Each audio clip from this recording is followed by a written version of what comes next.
pengimplementasian yang kemudian sudah Rasulullah SAW ajarkan juga.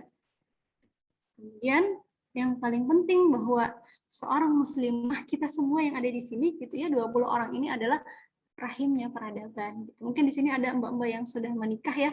Tadi ada saya lihat Mbak Ika, dan itu menjadi salah satu juga ya bahwa hadis Rasulullah SAW, barang siapa saja gitu ya, seorang ayah yang memiliki perempuan, memiliki anak perempuan, kemudian dia mendidik putrinya dengan penuh kasih sayang, dia mendidik putrinya penuh dengan nilai-nilai ketakwaan, sampai kemudian putrinya itu dinikahkan dengan laki-laki yang beriman juga, maka ayahnya dimasukkan ke dalam surga tanpa dihisab.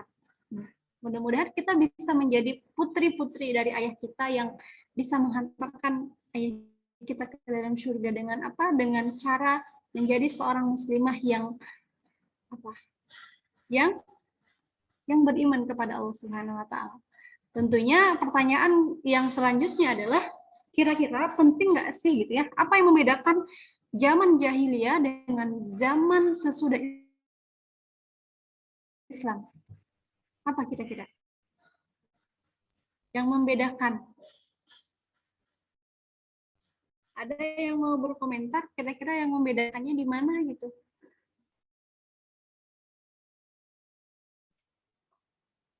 Mau izin berpendapat ya.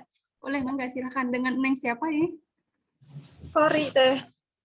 Oh iya, Mangga, Kak Kori.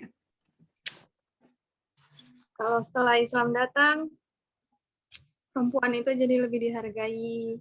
Kemudian lebih dimuliakan oleh Islam. Terus diistimewakan juga sama Islam.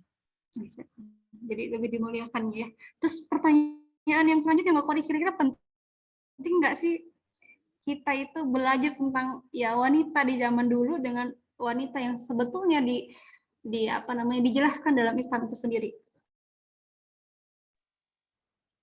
Suaranya putus-putus teh. Artinya kita penting ya belajar tentang bagaimana menjadi seorang muslimah dalam pandangan Islam itu. Nah, kemudian coba kita simak fenomena yang terjadi di hari ini gitu ya. Saya ambil data ini di 2020 ya, beberapa bulan kemarin dan juga di bulan Maret kemarin ya, bahwa ada berita yang kemudian beredar viral siswi SMA gantung diri di pohon jambu diduga karena putus cinta. Nauzubillah ya. Kemudian di Oktober 2020 terjadi lagi siswa bunuh diri gara-gara sekolah daring. Dia tidak kuat menanggungnya sendirian. Karena ketika daring, anak-anak hanya dibekali oleh handphone, sementara komunikasi dengan orang tuanya kurang, dan dia juga tidak punya teman untuk menyampaikan curhatnya, tidak punya guru untuk membimbingnya, untuk meminta petuahnya. Dia hanya sendiri sehingga banyak tugas, akhirnya frustasi dan tidak ada cara lain sampai akhirnya ya caranya cuma bunuh diri gitu. Kemudian pasangan remaja aborsi pakai obat yang dibeli online terungkap saat jejaring razia di kamar kos. Ini juga ceritanya seorang mahasiswi ya di salah satu kampus yang ternama di Indonesia, sampai kemudian dia mengaborsi yang ada di perutnya gitu ya, gara-gara seks bebas, dan itu terungkap ketika ada polisi yang razia di kamar kosnya. Nauzubillahi min dzalik ya. Mudah-mudahan kita dijauhkan dari sifat yang seperti ini. Kemudian yang paling miris adalah cekoki miras remaja 16 tahun diperkosa pria yang tidak dikenal. Nauzubillahi min dzalik ya. Ini marak sekali di zaman sekarang kalau kita tidak bisa cerdas dalam menggunakan media sosial, cerdas dalam bermedia gitu, maka kita akan menjadi korban kekerasan seksual. Nauzubillahi ya. Bahkan kemarin tuh diskusi dengan adik, lihat berita di salah satu laman website yang terkenal, seorang siswa 15 tahun dari Palembang kalau tidak salah, dari Jambi, mohon maaf, dari Jambi pergi ke Jakarta. Menemui siapa? Menemui teman main apa sih? Temennya Mobile Legends itu apa? Bahasanya itu apa sih? Semacam permainan Mobile Legends gitu. Free Fire, Mbak. Oh iya, Free Fire. Oh. Nah, Free Fire. Saya juga nggak ngerti sih Free Fire itu gimana. Cuman miris gitu, dan ketika saya lihat ada fotonya gitu ya, seorang anak itu menjual motor ayahnya demi ongkos dari Jambi naik pesawat ke Jakarta. Tetapi sampai di Jakarta, temennya yang diidolakan sebagai temen Free Fire itu, dia terlantar di salah satu bandara yang ada di Jakarta. Dan pada akhirnya ya dia dijemput sama orang tuanya dan ya pulang lagi. Sementara uang dari hasil penjualan motor ayahnya tidak bisa kembali. Itu sangat miris sekali ya, demi menemui sahabat online-nya, sahabat games-nya, salah untuk berteman, bergaul ya, sehingga menyebabkan ya orang tuanya ya yang kena ya. Itu gimana orang tuanya mendidikan ya. Terus lagi-lagi juga itu siswa sekolah di mana, pakai jilbab pula. Kalau pakai jilbab berarti dia adalah seorang muslim ya. Seorang muslim. Sangat miris sekali ternyata ya akidahnya ataupun fondasinya tidak kuat. Nah, hadirnya kita di sini dalam rangka tadi, mari kita luruskan niat lagi dalam rangka menguatkan fondasi. Fondasi apa? Fondasi akidah kita. Lanjut ya. Lalu apa sih yang dimaksud dengan pendidikan? Nah, sebelum kita berbicara terkait dengan pendidikan bagi seorang muslimah, nah kira-kira menurut teman-teman pendidikan itu apa gitu? Kita pendidikan dari SD bahkan TK ya, nol besar, SD-nya SD IT, SMA-nya mungkin SMA IT, sampai kepada kuliah juga di kuliah Universitas Islam. Kira-kira apa definisi pendidikan menurut teman-teman? Boleh di kolom chat, kalau malu-malu boleh.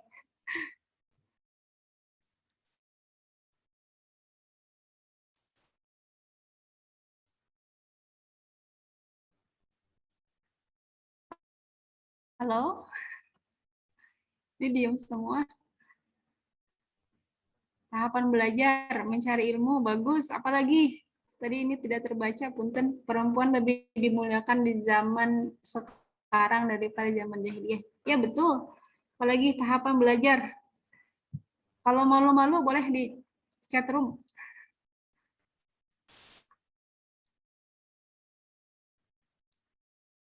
Dua orang yang berkomentar ini.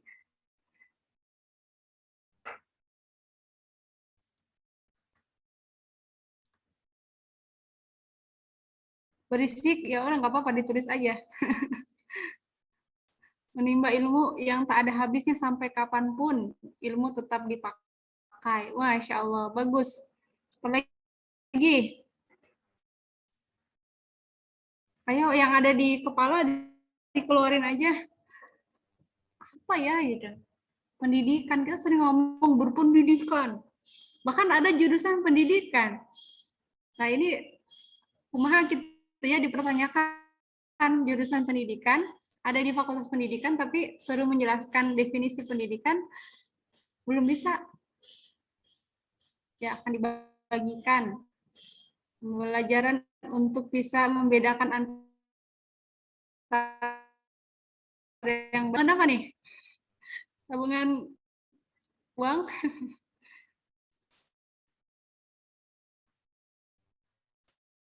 Tabungan bisa semua ya. Hatur nuhun ini yang sudah berpartisipasi. Mudah-mudahan Allah memudahkan skripsinya, pada memudahkan juga studinya. Kegiatan untuk meningkatkan keterampilan secara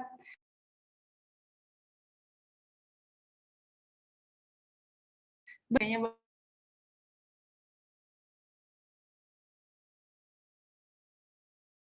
seperti itu. Nah, kalau saya yang didefinisikan dengan pendidikan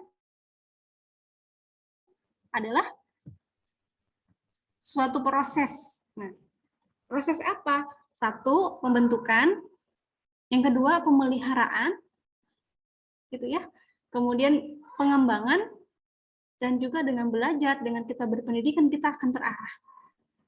Pendidikan memang tidak bisa membuat kita itu kaya raya, tetapi dengan berpendidikan bisa membuat hidup kita lebih terarah. Tentunya apa yang menjadi panduannya, yaitu Al-Quran dan As-Sunnah. Untuk apa ke depannya? Untuk menjadi pribadi yang sempurna. Sempurna dalam hal apa? Setidaknya dalam 3 hal ya. Sempurna secara spiritual, sempurna secara finansial, juga mungkin bisa ya, secara sosial, finansial, secara intelektual. Tentunya berbeda ya tingkatan orang yang kuliah dengan orang yang SD. Dan kita juga nggak suka kalau disamakan gitu ya. Kalau kita pulang kampung terus punya adik di rumah yang masih tingkat SMP atau SD gitu, kita disamain sama orang lain gitu. Kamu mah sama seperti anak SD. Kira-kira kita sakit hati nggak? Padahal kita udah melewatin SMA, udah melewati melewati jenjang pendidikan yang lebih tinggi daripada adik-adik kita. Tetapi kita dengan sebegitunya dianggap sama seperti anak kecil atau anak SD. Ini ya, pembentukan, pemeliharaan, pengembangan, pengarahan. Dan ini enggak kemudian semata-mata pendidikan itu yang formal aja gitu. Justru yang dikenang dan lebih mengena adalah pendidikan yang ada di non formal gitu ya. Kalau yang saya ingat di pendidikan di kuliah dulu, ya saya masih ingat ya, alhamdulillah gitu. Tetapi pasti banyak kenangan-kenangan yang diingat itu adalah biasanya di pengalamannya, organisasinya, atau mungkin pernah ikut satu agenda yang kemudian berkesan sekali gitu ya. Nah itu yang kemudian sering kita ingat. Dan yang disebut dengan ilmu adalah apa yang sudah diamalkan. Nah itu Imam Al-Ghazali, Imam Syafi'i mengatakan sesungguhnya ilmu itu yang engkau ikat, dan diikatnya bukan dengan buku tetapi dengan hati. Siapa yang kemudian memberikan ilmu itu? Ya, yang pemilik hati tadi, yaitu Allah Subhanahu wa taala. Oke, kemudian enak di bawah loh. anak-anak bantu di unmute ya. Kemudian mengapa sih kemudian kita harus membina? Tadi ya di awal saya sampaikan menjadi muslimah adalah rahim peradaban. Karena membinanya adalah sebuah keharusan. Kira-kira kenapa tadi kita harus membina diri kita sebagai seorang muslimah? Yang pertama adalah kebutuhan. Karena tabiat manusia itu nggak bisa hidup sendiri ya. Ada nggak di sini yang ngekos sendiri, ke sekolah sendiri, naik motor sendiri gitu ya, ada jalan kaki, ya itu emang lagi sendiri ya. Tetapi dalam konteks sendirinya itu kemana-mana sendiri, di kosan sendiri gitu. Nggak mau dia gabung sama teman-temannya, atau aku lebih suka sendiri aja, tapi sendirinya itu main handphone, stalking Instagram dan sebagainya. Tetapi betul dan sangat bisa kita pastikan bahwa setiap orang yang ada di dunia ini nggak bisa hidup sendiri, sama pemateri pun nggak bisa hidup sendiri. Benar ya, maka mudah-mudahan banyak yang mendoakan gitu. Yang kedua, nah cirinya manusia gitu ya, karena manusia itu sering lupa, al-khota'u wa nisyan, maka perlu ada yang ngingetin gitu. Siapa yang ngingetin?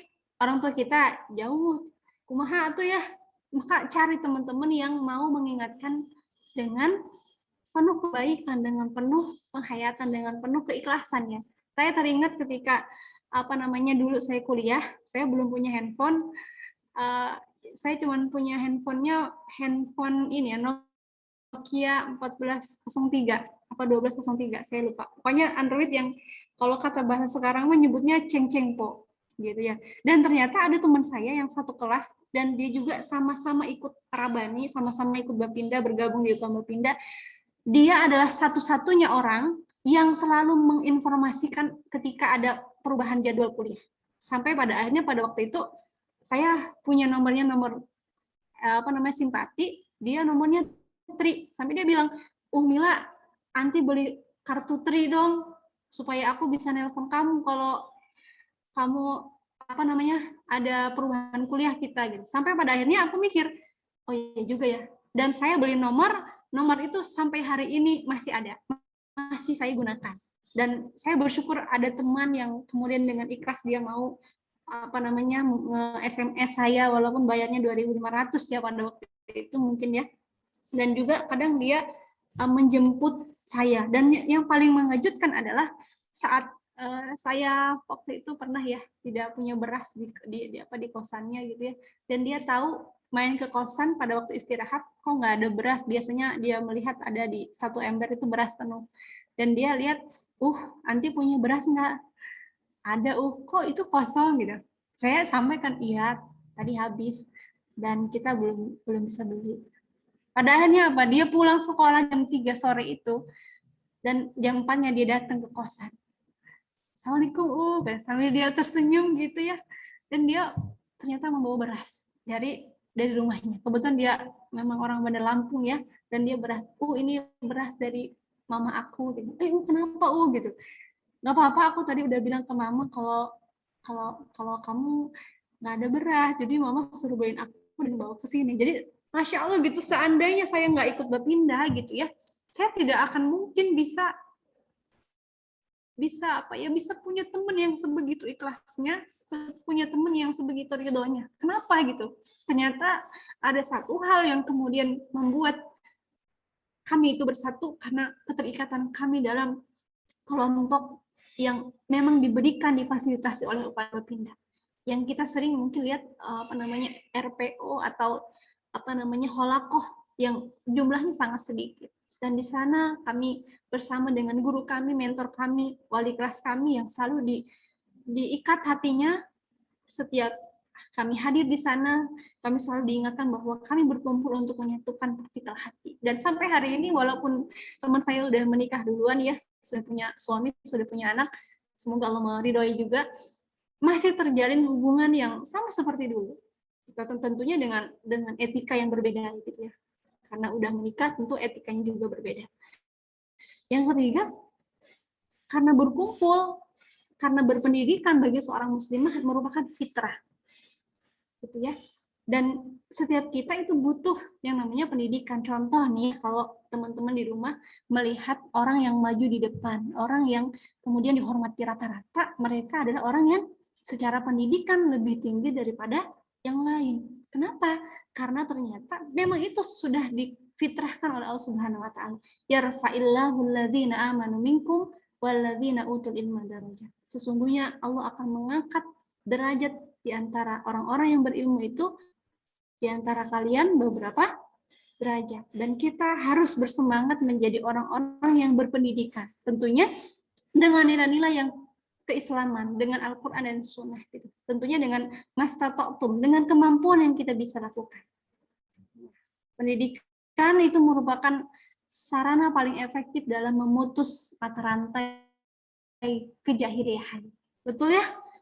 Kita ingin bisa pinter desain, ingin bisa pinter dunia selebgram mungkin ya, atau influencer, atau apalagi YouTuber, atau dunia masak, dunia merajut gitu.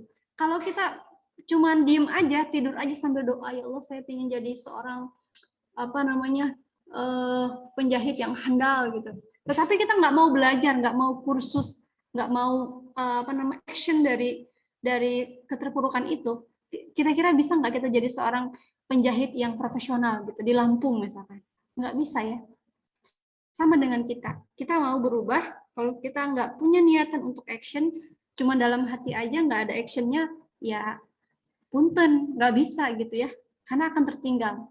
Gitu. Pertanyaannya yang kemudian ada dalam benak teman-teman, kira-kira mau atau tidak untuk berubah itu tadi,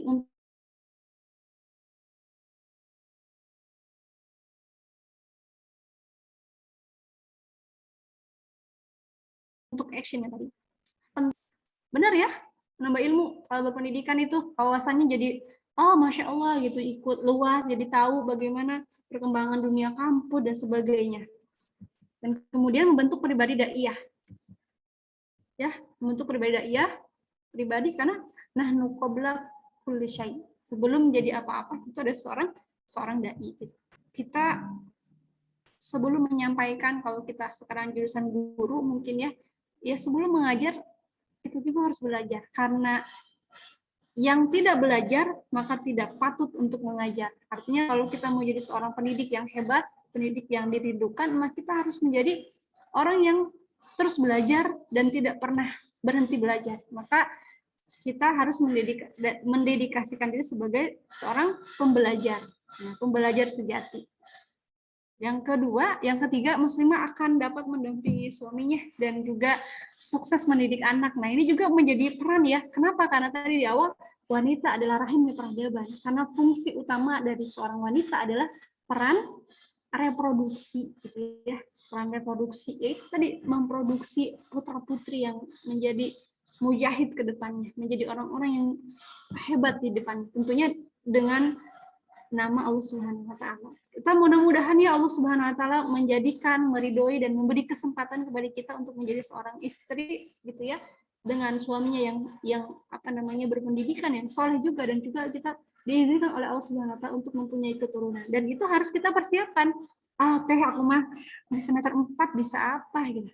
Emang nggak boleh bermimpi? Emang nggak boleh belajar? Justru belajarnya harus dari sekarang. Walaupun ya yang menyampaikan pun belum ada di fase ini ya. Mudah-mudahan kita bisa sampai di fase ini gitu. Dan yang terakhir, muslimah dapat eksis di tengah masyarakat. Kita berharap teman-teman yang hari ini ada di UKM Bapinda 2-3 tahun ke depan, bahkan 5 tahun, 7 tahun, 10 tahun ke depan, teman-teman akan menjadi orang-orang yang menginspirasi di bidangnya. Kalau ada di bidang matematika, maka jadi seorang guru matematika yang inspiratif. Kalau ada seorang di sini ekonomi, ya jadi seorang entrepreneur. Ada yang di sini pengembangan masyarakat, komunikasi, atau apalah ya, semua jurusan yang ada di UIN akan menjadi bidang yang diekspor, bidang-bidang yang diekspor. Sampai kemudian tahu Mbak Vivi, aku taunya ekonomi gitu. Kalau ada konsultasi tentang ekonomi, tentang apa gitu, pasti ke Mbak Vivi. Begitupun dengan aku, kok sedih ya aku dan sebagainya. Ada satu brand yang kemudian ada di dalam diri kita. Kira-kira kita itu mau dikenal sebagai apa sih? Itu mah sombong teh. Beda lagi ya. Sombong sama membangun branding itu beda. Para sahabiah di zaman dulu itu mereka adalah orang-orang yang punya karakter, punya branding gitu, punya personal branding yang baik. Kalau kita mengenal, nanti kita di akhir ada berkenalan dengan 3 sahabiah yang merupakan juga salah satu dan ketiga-tiganya itu seorang muslimah yang dijamin oleh Allah Subhanahu wa taala masuk ke dalam surga. Nah, yang pertama, menambah wawasan ya. Gimana caranya mampu memberikan pengajaran, pendidikan yang terbaik bagi anak-anaknya. Gitu ya. Ini berwawasan juga bisa berlaku untuk keluarga gitu. Nah, ini membentuk pribadi daiyah yang ada di surah At-Taubah, dan orang-orang yang beriman, laki-laki maupun perempuan, sebagian mereka menjadi penolong bagi sebagian yang lain. Dalam hal apa? Amal ma'ruf, nahi munkar. Itu mengerjakan kebaikan dan mencegah kepada yang munkar. Mendirikan sholat, menunaikan zakat, dan mereka taat kepada Allah dan Rasul-Nya. Jadi nggak ada yang membedakan, ketua umum Bapinda mah kayaknya banyak pahalanya, saya mah kader biasa yang hari ini juga pertemuan terakhir sama mbak-mbaknya gitu di RPO-nya. Enggak menjadi kemungkinan, bisa jadi adik-adiknya itu lebih baik di hadapan Allah dibanding mbak murobinya. Ya kan? Benar ya? Dan kita harus bermimpi hari ini saya jadi murid mbak itu. Tapi nanti saya punya adik-adik di bawahnya. Artinya terus pendidikan itu terus ada sampai kapan. Sekalipun nanti 2-3 tahun ke depan UKM Bapinda itu udah tidak ada lagi di Bapinda. Bapinda udah dihapuskan sama kampus UIN. Nggak boleh Bapinda ada lagi. Organisasi keislaman di UIN nggak boleh ada lagi. Termasuk diantaranya Bapinda. Tetapi kalau proses pendidikannya tetap berjalan, halakoh kecil itu tetap berjalan, maka walaupun UKM Bapinda tidak ada, tetapi nyawanya selalu menyala. Nafasnya selalu ada. Itu yang kemudian kita harapkan ya. Tidak terpaku dengan logo, lembaga, dan sebagainya, tetapi nilai yang harus kita bawa. Kemudian tadi mendampingi keluarga juga harus dengan ilmu ya. Nah, ilmunya kapan? Kan aku mah masih semester 2, masih harus beasiswa. Aku mah mikirin kuliah juga pening teh gitu. Ya di saat peningnya itu ya belajar, baca. Nggak boleh teh, ya bacanya jangan dalam-dalam, bacanya dasar-dasar aja. Apa sih yang kemudian harus dipersiapkan bagi seorang muslimah dan sebagainya. Dan itu harus kita persiapkan ya. Mulai dari keterampilan mengurus diri, jangan sampai seminggu nggak sisiran gitu, 2 minggu nggak nyuci baju, atau seharian nggak ganti baju karena pagi suruh, siang kuliah, sampai lupa dia ganti. mohon maaf dalemannya kaos kakinya nggak diganti, lupa. Sehingga orang temennya waktu kuliah tuh, kok gue deket sama ini kok agak-agak bau kumaha gitu ya, bau badan gitu. Nah jangan sampai juga ya, karena ternyata ya ada di luar sana lah ya, yang ikut lembaga dakwah kampus sibuk dengan apa namanya organisasinya, UKM-nya gitu. Ya ternyata dia lupa untuk mengurus dirinya. Pernah satu ketika saya berkunjung ke salah satu rumah kader ya, kos-kosan kader, saya temui di kamarnya itu berantakan. Nah itu juga agak dipertanyakan ya, ini kumaha gitu ya. Kalau menghandle agenda sigana semangat gitu, ternyata di kosannya bertumpuk pakaian yang berember-ember. Nah itu jangan sampai gitu ya, jangan sampai dilakukan oleh kita gitu ya, termasuk diantaranya ya kalau diri kita aja belum terurus gimana mau ngurusin orang lain gitu ya. Nah ini kita harus rapi juga. Nah ini ada di rangkumannya adalah 7 kepribadian seorang kader UKM Bapinda. Ada yang tahu ya, ada di kaderisasi itu ya, sering disampaikan juga, salah satunya adalah memiliki keterampilan mengatur waktu dengan baik. Lanjut ya, dapat eksis di tengah lingkup masyarakat. Nah, teman-teman harus punya andil nih. Kira-kira gue habis dari kampus kemana nih? Gitu. Apa nih yang mau gue kontribusiin di masyarakatnya itu dalam lingkup benar-benar masyarakat di desa, benar-benar masyarakat di dunia kampus, benar-benar di dunia pelajar atau di umum nih. Nah, ini harus kita persiapkan dan ternyata sebetulnya kalau kita sadar dan kita peka, UKM Bapinda itu menyediakan hal itu. Bagaimana kita dipersiapkan untuk bisa berkontribusi untuk masyarakat, punya mimpi ke depan. Saya dulu waktu masih awal-awal saya nggak ngerti, pokoknya saya kuliah jadi PNS gitu. Dulu orientasinya adalah PNS, tetapi ketika kemudian seiring berjalannya waktu diberi pemahaman yang bahwa rezeki itu bukan hanya dari PNS, bahwa rezeki itu banyak, salah satunya adalah dengan berdagang dan sebagainya, maka saya memilih jalan ya tadi, dunia public speaking, dunia entrepreneur, dunia slide design sebagai jalan saya untuk berkontribusi lewat masyarakat gitu. Maka sejak 2018 saya pernah ikut training tapi belum seberapa besar, sehingga di 2020 saya ikut training yang melukis slide, salah satu komunitas melukis slide yang terbesar di Indonesia. Saya ikut sampai ke tahap advance-nya. Alhamdulillah, walaupun dengan biaya yang besar, tapi itulah yang harus saya tempuh. Kenapa? Karena saya ingin menjadi expert di bidang slide designer. Gitu. Nah, teman-teman hobinya di mana? Maka perdalam di hobi itu. Saya mau hobinya cuma nyanyi teh, ya nggak apa-apa, emang nggak boleh kalau pindah nyanyi? Boleh aja, selama yang dinyanyikan, selama ketika bernyanyi nggak kemudian goyang-goyang yang berlebihan sehingga menimbulkan syahwat dan sebagainya. Saya kira itu boleh. Kemudian, nah itu mempengaruhi hal yang positif, gitu ya. Seorang muslim membutuhkan bekal-bekal motivasi, keberanian, kebijaksanaan, dan keterampilan. Nah, hal ini tentunya akan bisa kita lakukan kalau pendidikan dari lingkup kecil yang namanya Kholaqoh itu berjalan. Paham ya? Kemudian ini kita coba mengulik bagaimana muslimah inspiratif yang dalam bimbingan Rasulullah SAW. Ini saya ambil dari buku 35 Sirah Sahabiyah. Khadijah, wanita pertama yang beriman kepada Rasul dan mengorbankan seluruh hidup dan matinya untuk Islam. Bahkan kepergiannya ditangisi oleh Rasulullah SAW. Bagaimana tidak, ketika tidak ada orang yang mempercayai risalahnya, tetapi Khadijah menjadi orang yang menguatkan baginda Rasulullah SAW. Kita jauh ya. Nah ini ketika itu bahkan saking dia bersedihnya Rasulullah, sampai ketika sudah menikah dengan Aisyah, Aisyah tuh cemburu gitu ya. Wahai Rasulullah, kenapa selalu menyebut-nyebut kebaikannya Khadijah? Bukankah ada aku yang lebih cantik, aku yang lebih semuanya daripada Khadijah? Kemudian Rasulullah mengatakan kepada Aisyah, wahai Aisyah, seandainya seluruh harta para muslimah yang ada di muka bumi ini dari zaman dulu sampai zaman hari ini, bahkan zaman yang akan datang, tidak akan menandingi kontribusi Khadijah yang pernah diberikan pada saat itu.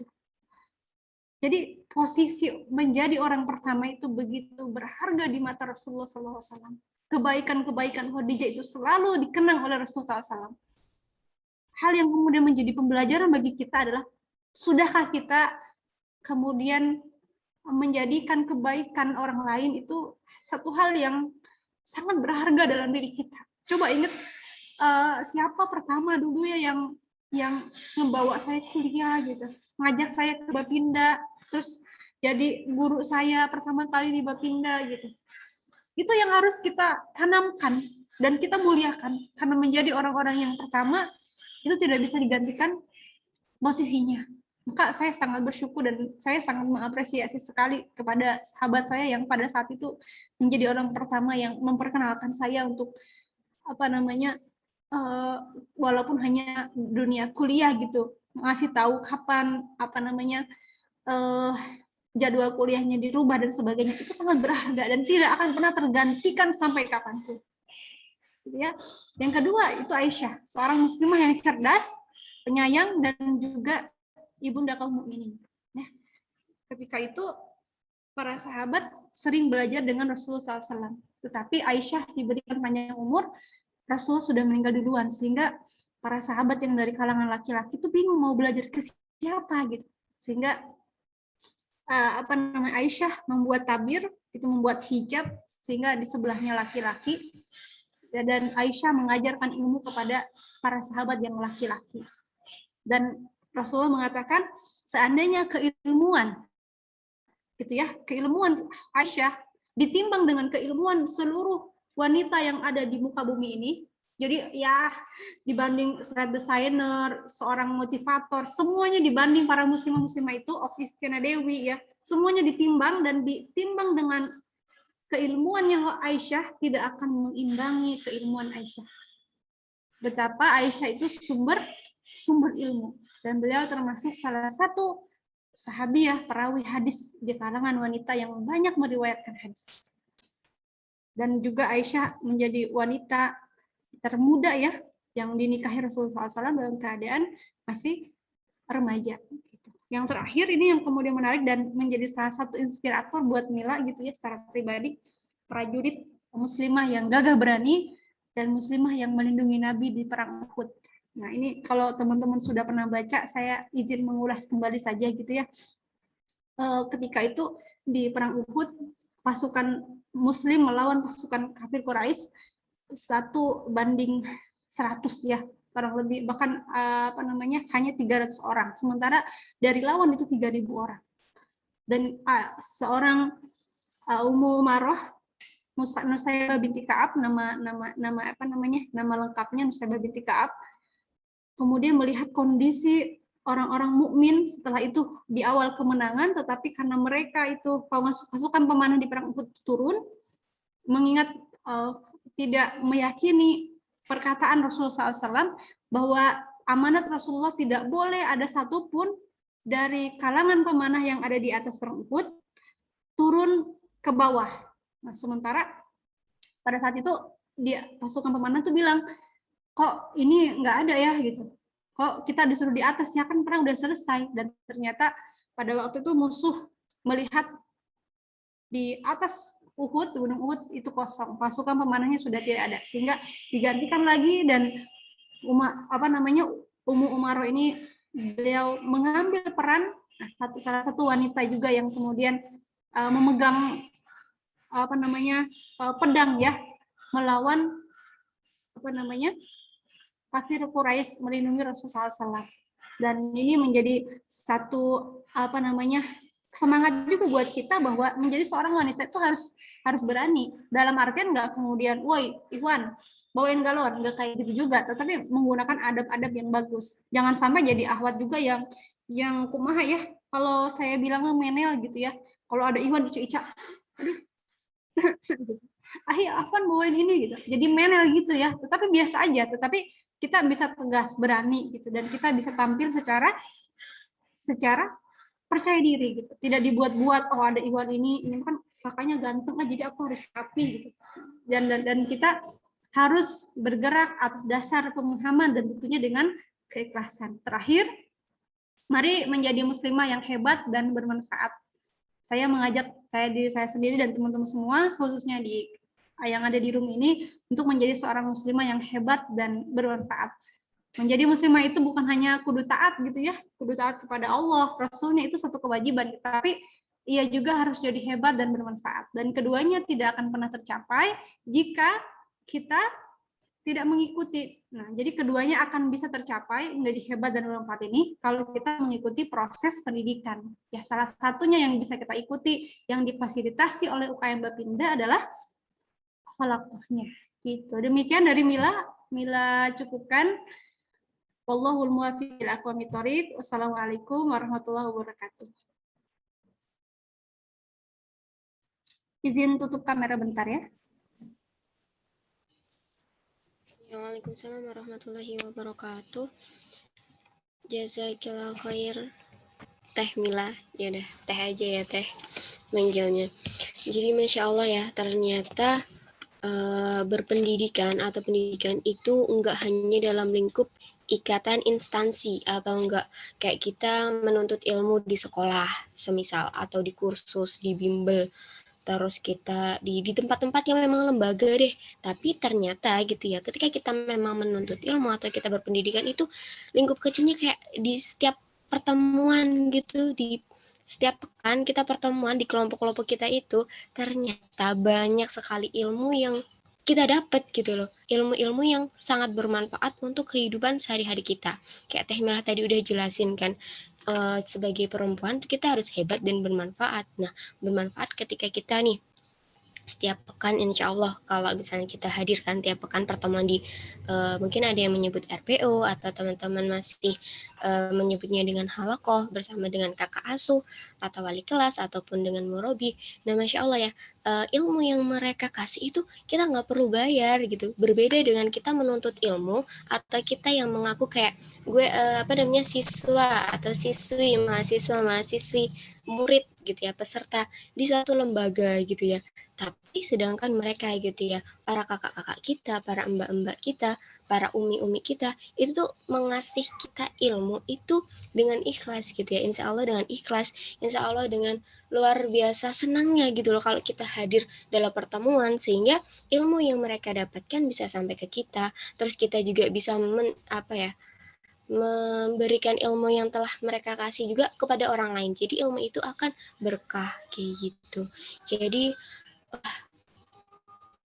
gitu ya, dari berpendidikan itu cangkupannya tuh luas banget teman-teman, nggak sekedar kita sarjana gitu, nggak sekedar kita alumni SMA terfavorit atau kita itu alumni dari kampus yang akreditasinya A dan sebagainya itu, tapi ternyata dalam kehidupan sehari-hari pun kita bisa mendapatkan ilmu yang sangat bermanfaat. Atau ya pendidikan itu ya, tadi kata Teh Milah itu sebuah proses gitu ya, sebuah prosesnya, bukan labelnya aja gitu, bukan labelnya kita sebagai siswa, sebagai murid, sebagai peserta dalam lembaga, tapi pendidikan itu adalah ya, siang menuju sore, udah mau sore sih ini, jadi kayak semakin semangat. Terus wih kapan nih pertemuan RPO lagi nih, pekan ini, pekan ini udah, besok kapan, ayo pengen lagi nih ketemu sama mbaknya, sama kakaknya, atau sama uminya nih manggilnya gitu, pengen cepet-cepet ketemu sama uminya, terus pengen cepet-cepet dapet materi lagi nih,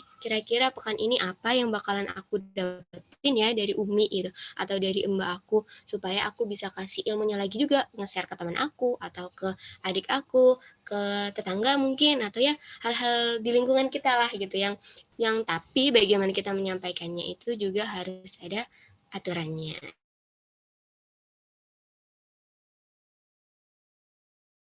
Yang disampaikan dan satu donanya aja insya Allah ya cukup. Siapa yang ingin bertanya? Boleh raise hand atau langsung di unmute atau boleh di chat.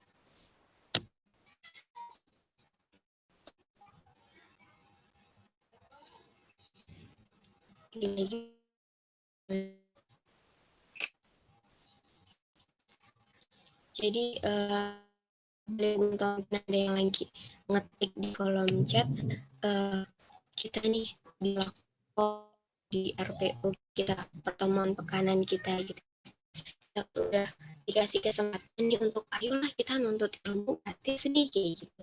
Ayo deh kita saling ngingetin, udah apa namanya sholat duha, kamu lagi sedih tugas ya, dapat tugas ini nih gitu. Terus kayaknya kita samaan deh, gimana kalau misalnya kita kerja bareng gitu. Jadi apa ya, kelompok pekanan kita itu nggak hanya melulu kayak misalnya store target pekanan misalnya gitu, atau misalnya kita store muka sama mbak-mbak kita gitu, kalau kita memang masih ada nih keberadaannya di sini gitu, enggak. Tapi kalau kita bisa memanfaatkan kelompok pekanan kita itu banyak banget manfaatnya gitu loh.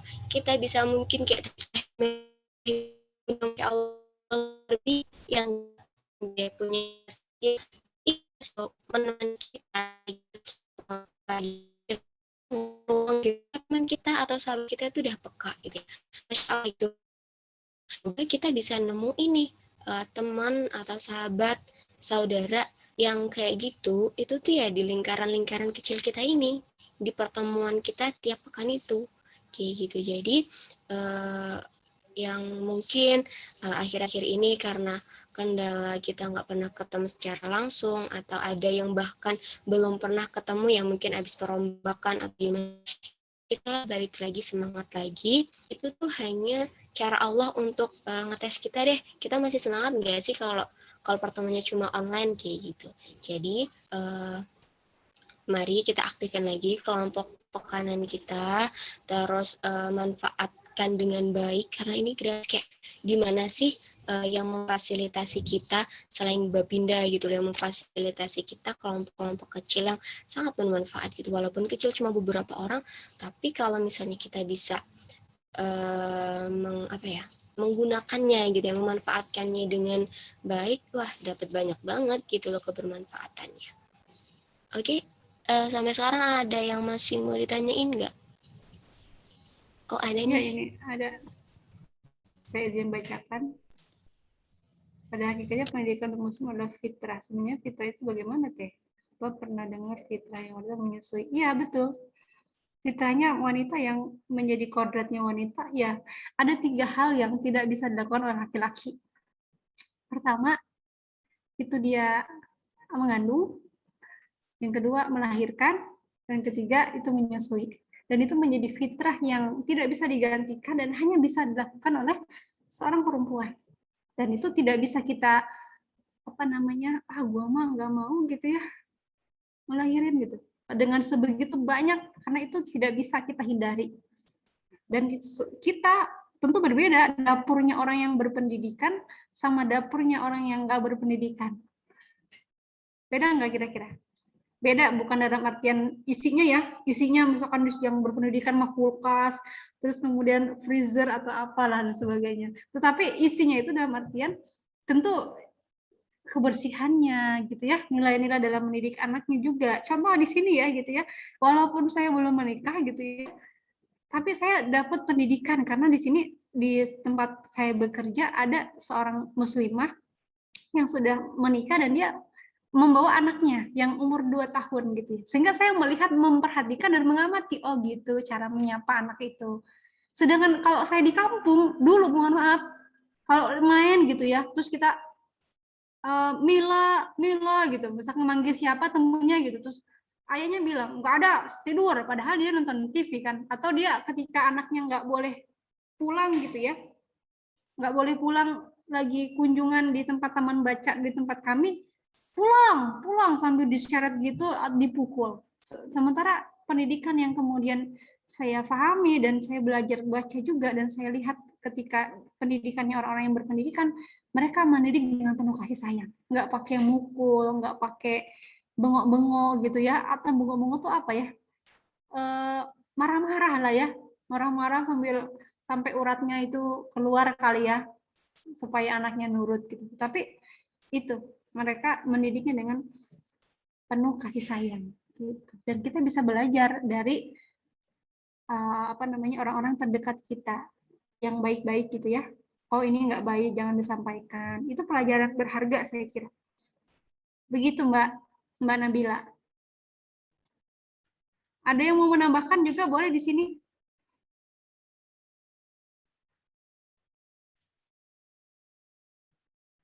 Bagaimana Mbak Nabila? Ada yang mau ditanggapi?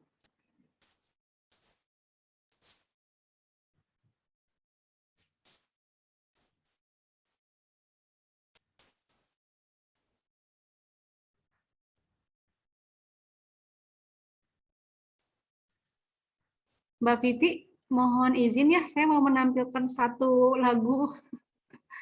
Gak apa-apa ya Mbak Vivi?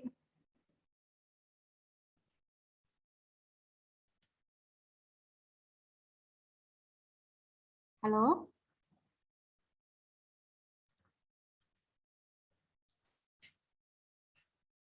Masih berjalan ini Zoom-nya?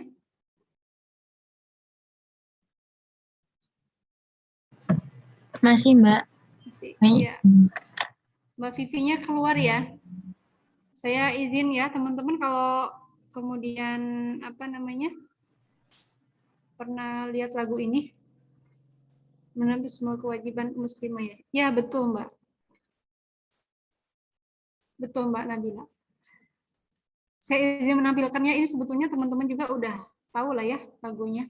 Cuma saya terinspirasi dari setiap bait-baitnya. Saya kira bisa jadikan inspirasi. Kalau yang udah hafal boleh ikut nyanyi ya. Oh.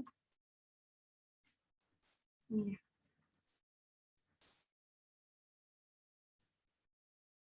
Sebentar.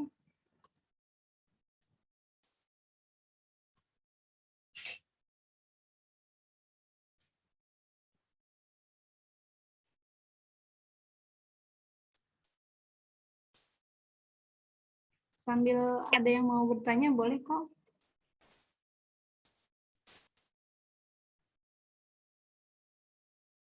Filenya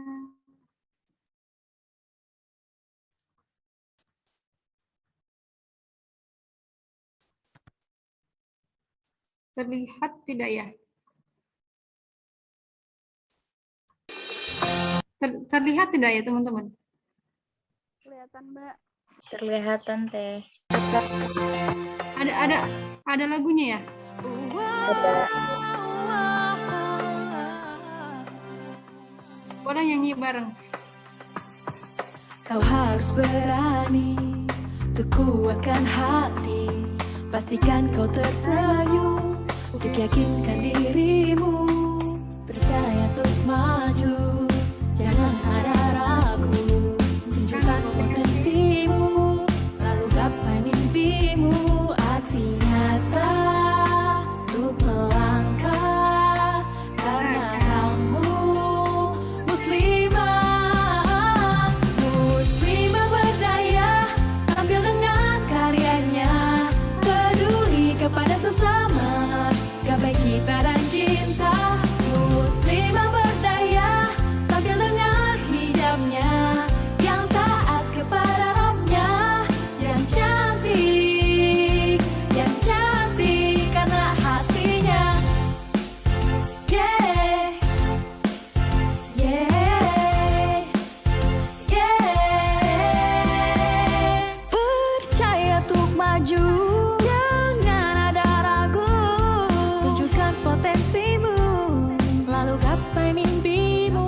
Buktikanlah dan yakinlah, karena kamu muslimah. Muslimah berdaya, tampil dengan karyanya, peduli kepada sesama, gapai cita dan cinta. Muslimah berdaya, tampil dengan hijabnya, yang taat kepada Rabbnya, yang cantik karena hatinya. Cantik karena hatinya. Semuanya tetap mendoakanmu. Tersenyumlah, semangatlah, Sister Lila bersamamu. Buktikanlah dan yakinlah, karena kamu muslimah.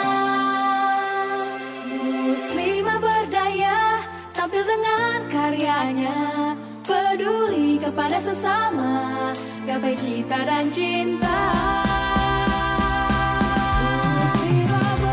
Muslimah berdaya, tampil dengan hijabnya, yang taat kepada Rabbnya, yang cantik, yang cantik, yang cantik,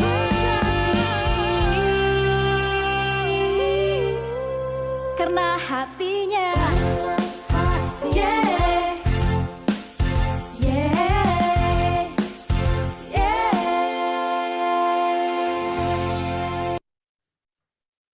Ya, mudah-mudahan bisa jadi inspirasi ya. Ini ada dari Mbak Sinta. Bagaimana menghilangkan persepsi seorang yang mengatakan ngapain wanita sekolah tinggi-tinggi ujung-ujung jadi berumah tangga? Bagaimana cara menyikapi orang yang berprestasi seperti itu? Jadinya kalau saya senyumin aja. Nuhun Ibu, atur nuhun, Bude, matur suwun, Pak De. Gitu. Dulu saya juga sama gitu ya, di kalangan keluarga besar kami, keluarga kami yang sampai masuk ke jenjang perguruan tinggi, sehingga sampai sekarang pun saya masih disampaikan, Teteh jangan lama-lama gitu, ngitung karirnya, ingat ada masa depan gitu. Itu sampai sekarang pun sama, kodratnya seorang wanita tuh pasti akan ya beristri, punya anak, nggak usah elu-elu lah, nggak usah teranu-anu dengan apa karirnya katanya.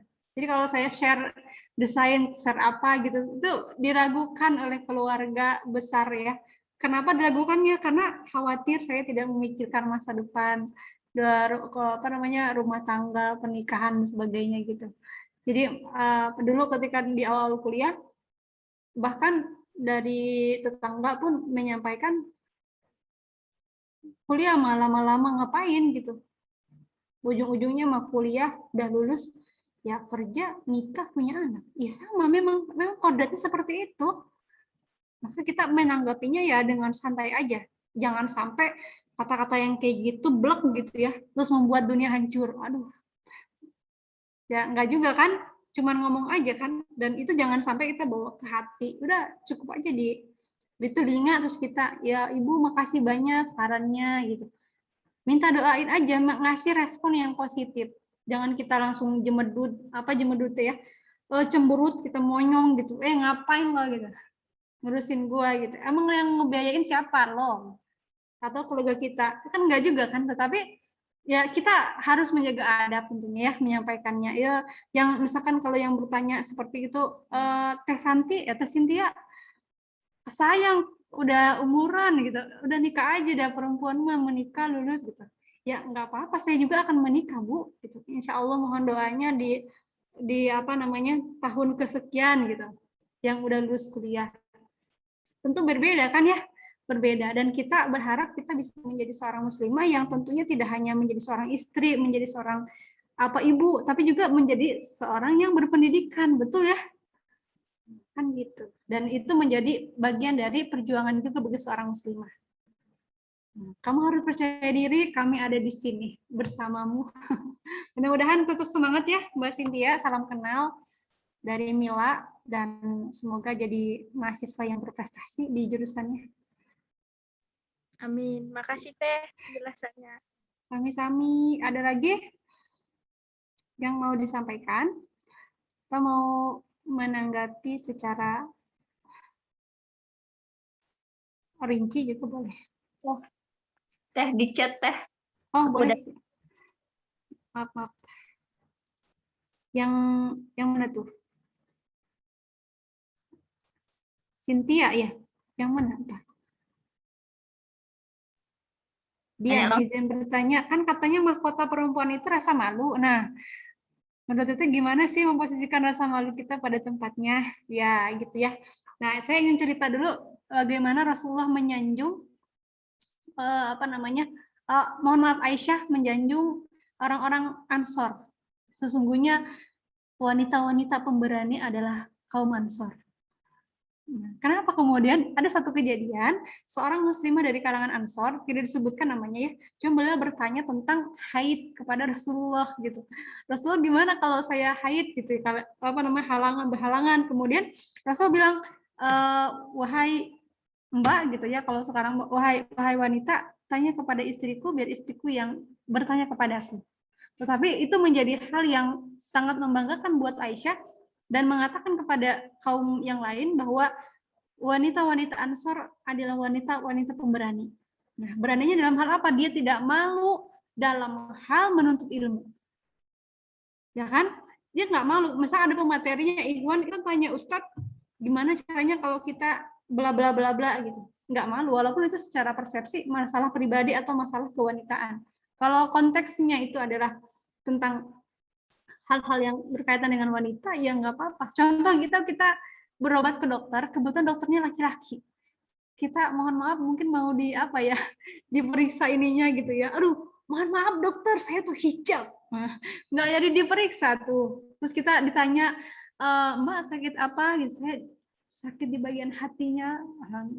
Itu kan beda lagi.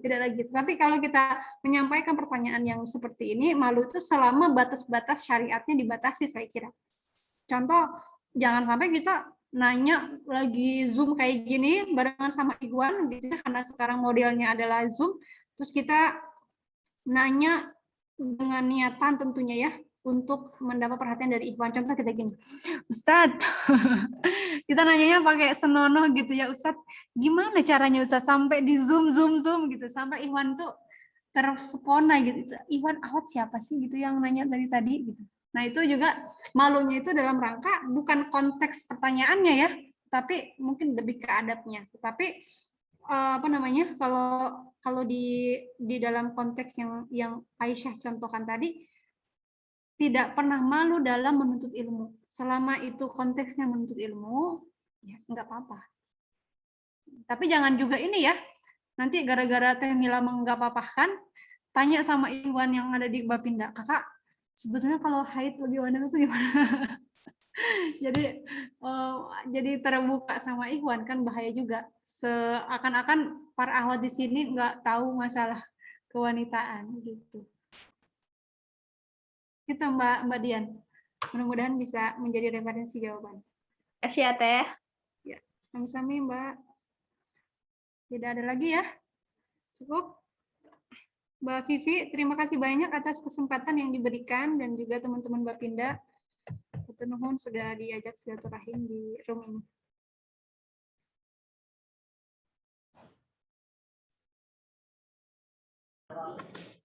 Masya Allah ya, jazakillah khair, Teh Mila sudah mau menjawab pertanyaan kami, terus juga udah ngasih materi yang luar biasa gitu ya. Mau ada closing statement lagi nggak Teh? Bersama UKM Bapinda, mari wujudkan potensi dan mari berkarya. Masya Allah, mari. Semoga kita semakin lebih bermanfaat dan bisa mengembangkan potensi diri kita di UKM Bapinda. Gitu ya, kayak Teh Mila nih mengenal banyak hal ya Teh dari UKM Bapinda. Jadi semoga kita juga nih yang lagi berproses di UKM Bapinda juga bisa menggali potensi-potensi yang ada bersama Bapinda. Oke, cukup ya untuk sesi materi dan tanya jawab karena sudah sore juga. Semoga sesi foto kakak. boleh. Mau sesi foto, teman-teman kita on kameranya ya.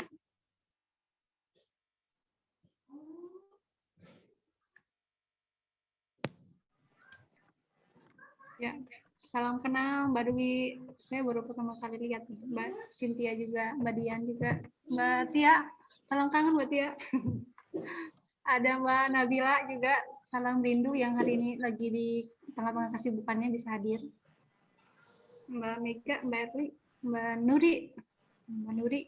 Dulu ada di kader Bapinda itu namanya Mbak Nuri. Beliau salah satu kader berprestasi, jurusan PAI, angkatan berapa saya lupa ya. Mudah-mudahan Mbak Nuri yang di sini juga termasuk yang menggantikan Mbak Nuri yang pada waktu itu. Mbak Rukiah, salam merindu juga. Semoga skripsinya dimudahkan. Ini siapa yang mau foto nih? Biar Ana aja, Mbak. Oh, boleh. Silahkan Mbak Inayah. Oke, buat teman-teman siap-siap ya, hitungan ketiga insya Allah nanti difoto. Ya, gaya terbaik. 1, 2, 3. Oke, udah. Terus satu Ya, lagi. saya berharap teman-teman yang akan menggantikan Mbak Vivi, Mbak Rukia, Mbak Inayah nanti di Bapinda. Siap? Siap lah. Nanti bisa jadi ketua umum Bapinda. Masya Allah. Beneran ini, 2014 wakil ketua umum Bapinda itu perempuan. Jadi teman-teman ada kesempatan besar untuk jadi wakil ketua umum Bapinda. Gimana caranya tuh? Sejarah Bapinda cuma satu itulah perempuan. 2 kali. 2013 sama 2014. Perempuan. Subhanallah. Hebat. Masya Allah. Oke, kita nantikan ya kalau memang kita bisa juga mengulang sejarah tadi gitu ya. Kita menjadi wakil dari Ketua Umum UKM Bapinda. Mari kita nantikan. Oke, cukup ya untuk materi, untuk sesi diskusi, sesi foto-foto. Mari kita lanjut ke sesi berikutnya yaitu doa kepada petugas kami persilahkan. Ya, bismillahirrahmanirrahim. Untuk teman-teman, afwan ya ini kameranya gelap, nggak tahu nih tiba-tiba hilang. Ya, jadi sebelum kita berdoa, sebaiknya kita beristighfar terlebih dahulu. Astagfirullahaladzim, astagfirullahaladzim, astagfirullahaladzim. Dan insya Allah saya akan membacakan dan bareng-bareng ya teman-teman. Doanya ini udah biasa kok, yaitu doa Robito. Kalau Murabi Ana itu selalu bilang gitu, tutor Ana selalu bilang kalau kita membacakan doa Robito, jangan lupa selalu membayangkan teman-teman kita, teman-teman lingkaran kita, teman-teman RPO kita, karena insya Allah gitu, walaupun kita jauh, tapi kita diikat oleh Robito gitu. Ya, bismillahirrahmanirrahim. Izin memandu. A'udzubillahi minasyaitonirrajim. Bismillahirrahmanirrahim. Qulillahumma malikal mulki tu'til mulka man tasya' wa tanzi'ul mulka mimman tasya' wa tu'izzu man tasya' wa tudhillu man tasya' biyadikal khair innaka ala kulli syai'in qadir tulijul laila fin nahari wa tulijun nahara fil lail وتخرج الحي من الميت وتخرج الميت من الحي وترزق من تشاء بغير حساب اللهم إن هذا إكمال ليلك وإدبار نهارك وأصوات دعاتك فاغفر لي اللهم إنك تعلم أن هذه قلوب قد اجتمعت على محبتك والتقت على طاعتك وتوحدت على دعوتك وتوحدت على نصرة شريعتك وواثق اللهم رابطتها وأدم مدها واهدها سبلها واملها بنورك الذي لا يحوص صدورها بفيض الإيمان بك وجميل التوكل عليك ومدها بمعرفة سبيلك إنك نعم المولى ونعم النصير اللهم آمين وصلى اللهم على سيدنا محمد وعلى آله وصحبه وسلم صدق الله العظيم. Waalaikumsalam warahmatullahi wabarakatuh. Waalaikumsalam warahmatullahi wabarakatuh. Jazakallah khair. Mbak Indah sudah memandu doa kita pada sore hari ini. Terakhir dari saya mau coba balik ke depan tadi lagi ya. Dari Teh Mila udah sampaikan gitu ya bahwa pendidikan itu ya penting buat kita gitu, dan kita harus bersyukur bahwa Bapinda memfasilitasi kita di RPO atau di kelompok pekanan kita, bahwa disitulah kita bisa menuntut ilmu secara gratis kayak gitu. Jadi semangat untuk agenda pekanannya, dan jangan lupa untuk terus menggali potensi bersama UKM Bapinda. Yeay. Baiklah, sekian dari saya. Apabila banyak kesalahan, terus tadi banyak terpotong dan lain sebagainya. Saya mohon maaf pada teman-teman, saya mohon maaf pada Allah. Semoga hari ini acaranya berkah, ilmu yang Teh Mila sampaikan berkah kepada kita, dan kita juga berkah mendapatkan ilmunya, gitu ya. Kita ulangin lagi ya. Marilah kita tutup dengan mengucap istighfar sebanyak 3 kali. Astagfirullahaladzim, astagfirullahaladzim, astagfirullahaladzim. Lalu dilanjutkan dengan doa penutup majelis. Subhanakallahumma wa bihamdika asyhadu an la ilaha illa anta astaghfiruka wa atubu ilaik. Fastabiqul khairat. Saya akhiri. Wassalamualaikum warahmatullahi wabarakatuh. Waalaikumsalam warahmatullahi wabarakatuh. Sampai bertemu di agenda selanjutnya, teman-teman. Siap, jazakallah khair Teh Mila. Ya, saya pamit ya. Ya, Teh. Teman-teman yang lain boleh silahkan keluar. Terima kasih, teman-teman.